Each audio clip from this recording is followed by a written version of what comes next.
discharge my duties as an Associate Justice of the Providence Housing Court to the best of my ability.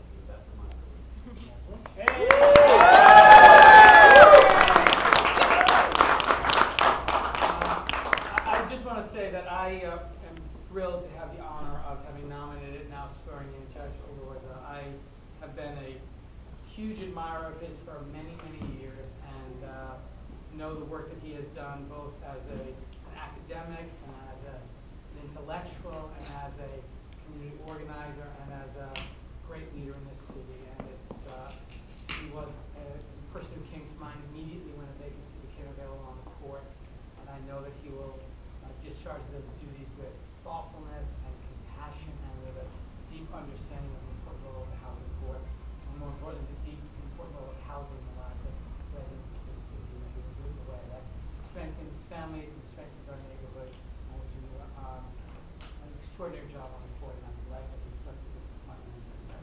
Thank you very much.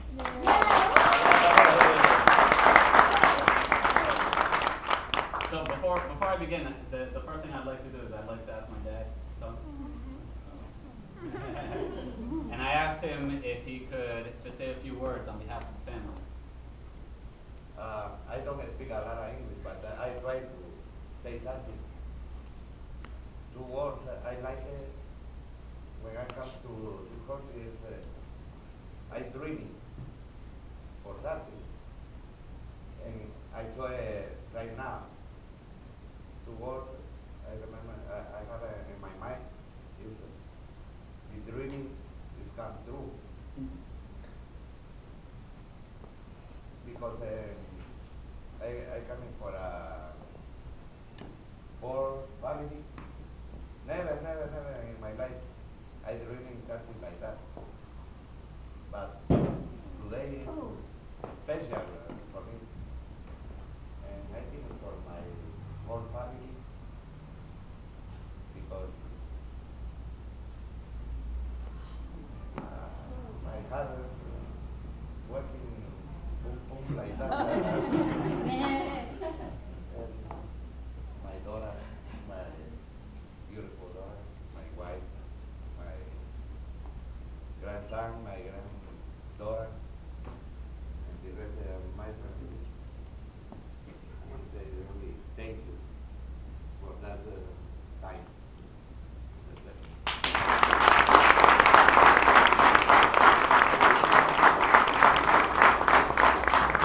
Before Judge Elorza speaks, I also want to recognize another person here in addition to Jorge's family, Dean Logan, who has been a great friend to me, a wonderful friend to this city, and I know a mentor to the new judge, but also someone who recognizes the value of a great law school in terms of improving our opportunities and promoting justice and equality in our city and in our state and in our country. So thank you for honoring us.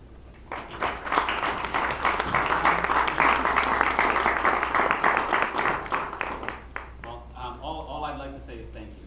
I'd like to say thank you to a few different groups of people, and I'd like to say it in a few different ways.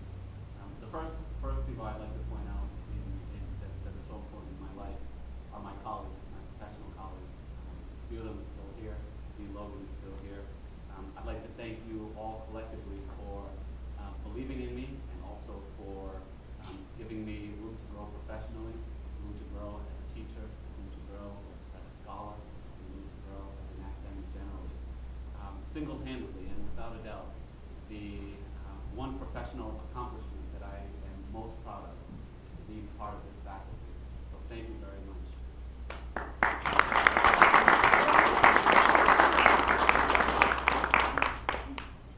Second, I'd like to say thank you to all of my friends. I've always been very intentional and very careful in my life to surround myself by really genuinely good people.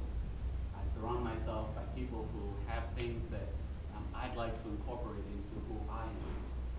I have many of my friends here from high school, many of my friends from college, friends from the community, folks that I've come to meet in many different places. I have childhood friends here. I'd like to tell you that without you, I'd be a very different person, and because of you, I'm also a much better person. So thank you for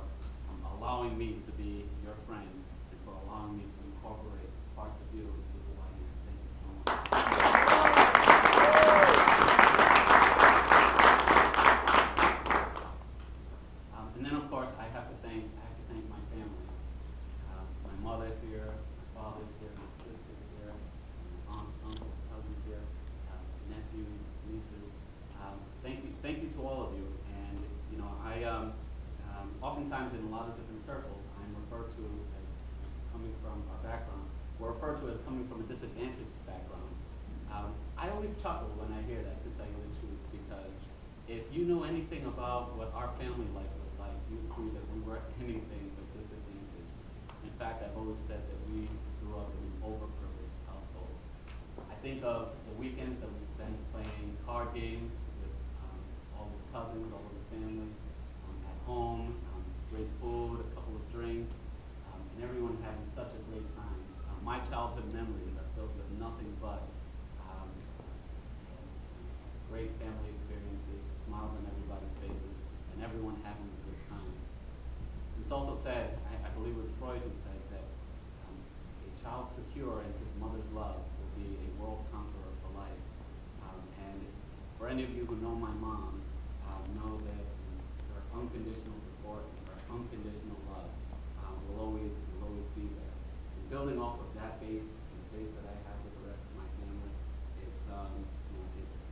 it's easy for me to stand here and say that without you, first of all, I wouldn't be here, but also without you, I'd be a very, very different person. So thank you for you as well, for always believing in me, for being a part of my life. And I'll always look back